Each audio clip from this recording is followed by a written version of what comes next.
नमस्कार, देख रहे हैं आप खबर एक्सपर्ट। आपके साथ मैं हूं पूजा सिंह और लेकर हाजिर हूं मैं आज की खास खबरें। इन खास खबरों में बात करेंगे हम तीनों कृषि कानूनों की वापसी बिल से लेकर कोरोना के नए वेरिएंट पर WHO की चेतावनी तक। इन खबरों को विस्तार से जानेंगे हम, लेकिन इससे पहले नजर डालते हैं इन खास खबरों की हेडलाइंस पर।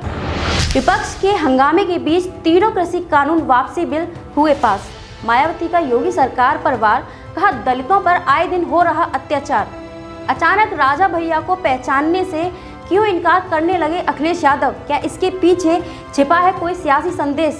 अखिलेश यादव का योगी सरकार पर वार, कहा यह सरकार केवल बोलती है और अन्याय की धाराएं लगाती है। कोरोना वायरस के नए वेरिएंट ओमिक्रॉन को लेकर WHO ने जारी की हाई रिस्क की चेतावनी।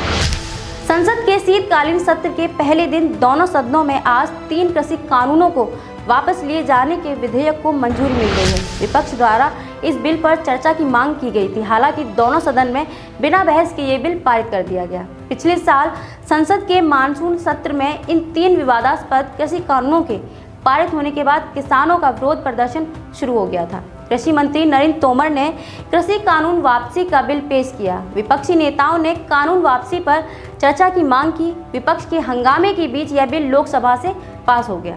लोकसभा में कांग्रेस संसदीय दल के नेता और अधीर रंजन चौधरी ने इस विधेयक पर सदन में चर्चा की मांग की है।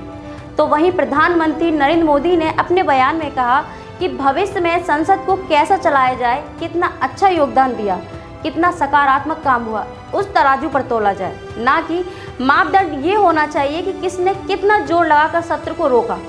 देश की प्रगति के लिए नए रास्ते खोजें, सत्र चलाने के लिए सभी लोग अपना सहयोग भी करें। उत्तर प्रदेश के आजमगढ़ जिले से दिल दहला देने वाली वारदात सामने आई है। तरवा थाना क्षेत्र के तीतोपुर गांव में 2 दलित दंपतियों की गला रेतकर हत्या कर दी गई। घटना को लेकर बसपा सुप्रीमो मायावती ने सोशल मीडिया के जरिए प्रदेश की मौजूदा सरकार को घेरा।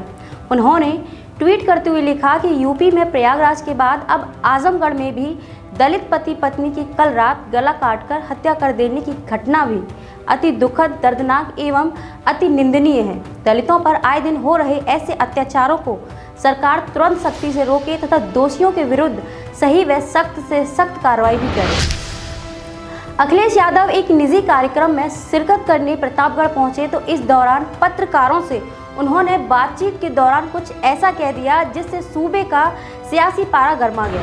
दरअसल जब पत्रकारों ने राजा भैया संग समाजवादी पार्टी के गठबंधन पर सवाल किया और पूछा कि राजा भैया को लेने से आपको क्या परहेज है, तो अखिलेश यादव ने छूटते ही पत्रकारों से कई सवाल दाग दिए और पूछा कि यह कौन है, आप किसके बारे में बात कर रहे हैं, आखिर यह है कौन। अखिलेश की तरफ से इस तरह की बयानबाजी से इस बात का संकेत है कि अखिलेश और राजा भैया के संबंध अब नहीं के बराबर रह गए हैं। पिछले कुछ समय से राजा भैया अपने लिए भी गठबंधन टटोल रहे हैं और जब बीजेपी से बात नहीं बनी तो चर्चा एसपी की तरफ भी निकल पड़ी। दरअसल अखिलेश यादव राजा भैया से बेहद नाराज हैं और इस नाराजगी की अपनी वजह भी है। जैसे जैसे यूपी चुनाव नजदीक आ रहे हैं, राजनीतिक पार्टियों की उठापटक बढ़ती जा रही है। सत्ता पाने की रेस में सपा भी अपना पूरा दमखम लगा रही है। आए दिन सपा के सुप्रीमो अखिलेश यादव किसी न किसी पार्टी के नेताओं से मिलते दिख रहे हैं। अखिलेश यादव ने कहा कि समाजवादी पार्टी की कोशिश है कि क्षेत्र के दल और जो पार्टी के साथ आना चाहते हैं उन्हें साथ लेकर आगे चलें।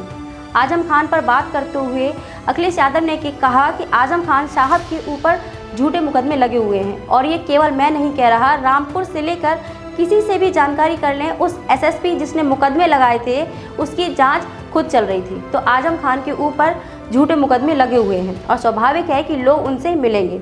सीएम के यूपी टीटी पेपर लीक पर दिए बयान पर अखिलेश यादव ने कहा कि ये सरकार केवल बोलती है और अन्याय की धाराएं लगाती है।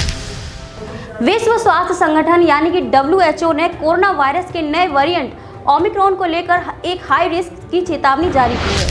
WHO का कहना है कि ओमिक्रॉन से जोखिम बहुत ज़्यादा है, इससे दुनिया भर में फैलने की आशंका है। वहीं कुछ क्षेत्रों में इसके गंभीर परिणाम तक देखने को मिल सकते हैं। संयुक्त राष्ट्र की हेल्थ एजेंसी ने एक टेक्निकल नोट जारी किया है जिसमें बताया गया है कि ओमिक्रॉन के मामलों में बड़ा उछाल देखने को मिल सकता है। अगर ऐसा हुआ तो इसके गंभीर परिणाम हो सकते हैं। इन खबरों पर आप अपनी क्या राय देना चाहते हैं, हमें कमेंट बॉक्स में बताएं और ज़्यादा अपडेट्स पाने के लिए खबर एक्सपर्ट चैनल को सब्सक्राइब करें।